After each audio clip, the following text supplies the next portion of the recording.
अरे केने गनी गोलुआ के मम्मी अरे केने गनी है केने राहुल भाभी केने खुन रे कोठवा पर बैठल है। हाय बापा ई चुपचाप बैठल है खाए लो बन गले नहीं कुछ बोला है बनलो खाए ले अजी हमरा से खाए होइले ना बनतो काहे की ई धूमम के मरतो। अरे होलो की जेन बोल ला सुन ला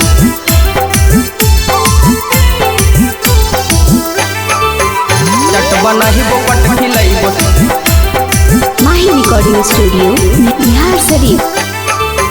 चट बनाही बोपट खिलाई बो संग सुताही बो राजा जी आप सुन रहे हैं युवा स्टार अखिलेश लाल यादव को। गोइठवा के धुआं हमरा तन को ना सोहाल लगे वाला इधर राजा जी गोइठवा के धुआं हमरा तन को ना सोहाल लगे वाला इधर राजा जी कैसा वाला इधर राजा जी चट बनाही बोपट खिलाई बो संग सुताही बो राजा जी चट बनाही बोपट खिलाई बो संग सुताही बो राजा जी गोइठवा के धुआं हमरा तन को ना सोहाल लगे वाला इधर राजा जी गोइठवा के धुआं हमरा तन को ना सोहाल लगे वाला इधर राजा जी कैसा वाला इधर राजा जी चट बनाही बोपट खिलाई बो संग सुताही बो राजा जी चट बनाही बोपट खिलाई बो संग सुताही बो राजा जी सुताही बो राजा जी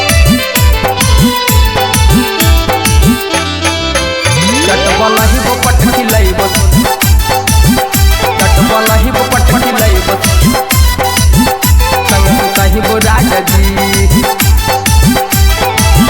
संग सुताही बो राजा जी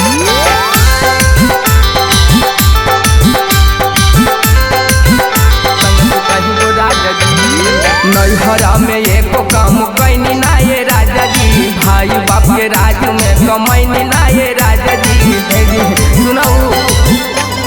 हाँ नैहरा में एको काम कैनी ना ये राजा जी भाई बाप के राज में कमैनी ना ये राजा जी कमैनी ना ये राजा जी चूल्हा ना फुकाई हमसे लाइन वाला हीटर मंगवाई द राजा जी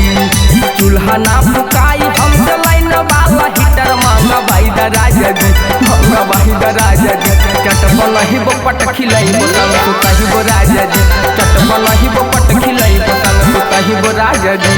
सुताही बो राजा जी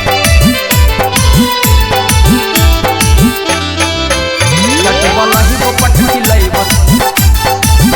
चट बनाही बोपट खिलाई बो संग सुताही बो राजा जी संग सुताही बो राजा जी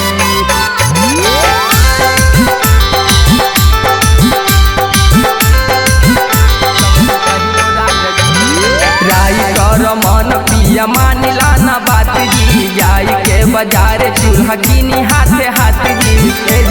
जाई ना माहिया खलेस पिया मानिला ना बात जी जाई के बाजार चूल्हा गिनी हाथे हाथ जी गिनी हाथे हाथ जी सोनू खलेस वाक्य बोलिया हमर तन को ना सोहाल राजा जी माहिया खलेस वाक्य बोलिया हमर तन को ना सोहाल राजा जी हाँ सोहाल राजा जी चट बनाही बोपट खिलाई बो संग सुताही बो राजा जी चट बनाही बोपट खिलाई बो संग सुताही बो राजा जी संग सुताही बो राजा जी माही रिकॉर्डिंग स्टूडियो बिहार शरीफ।